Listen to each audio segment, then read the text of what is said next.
Sir నేను first watch నాకు రూ. 120 హెచ్ఎంటీ వాచ్.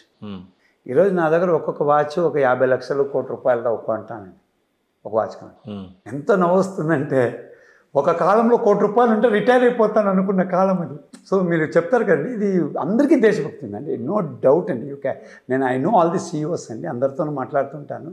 వాళ్ళకి దేశభక్తి లేదని మాత్రం కాదండి. అయితే ఆ ప్రయాణంలో ఏమవుతుందంటే బాగా ఉన్నప్పుడు ఎందుకు ఉంటాం. ఇప్పుడు మీరు మంచి టీ ఇచ్చారు, తాగాను, హ్యాపీగా కార్లో పోతాను, ఫ్లైట్ ఎక్కుతాను, ఇది ఒక ప్లెజెంట్గా ఉన్నప్పుడు దిగి నేను బస్సులో పోతాను అనే వాళ్ళకి అది అవ్వదు అనేది ఒక 100%. ఇక్కడ ఉన్న స్టేట్కి ఎయిర్పోర్ట్కి పోతాను, ఫ్లైట్ ఎక్కుతాను, దిగుతాను, అక్కడ కారు వస్తుందండి, పోతాను, ఇంట్లో పోతాను, ఏసీ వేస్తాను, పోతాను. ఇది ఒక ఆర్గానిక్ వే.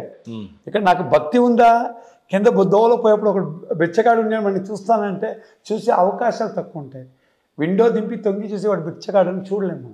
సో దానివల్ల మనకంటే వాడిపైన సహానుభూతి లేదని కాదండి. నాకు బిచ్చగాడికి ఆ మాట కథ దొరకని అవకాశాలు లేని ఒక ఉంటాయి. ఎందుకంటే కారు ఎక్కినంటే హైవే కొడతాడు, వాడు పోతూ ఉంటాడు, వాడి కర్తవ్యం చేస్తున్నాడు.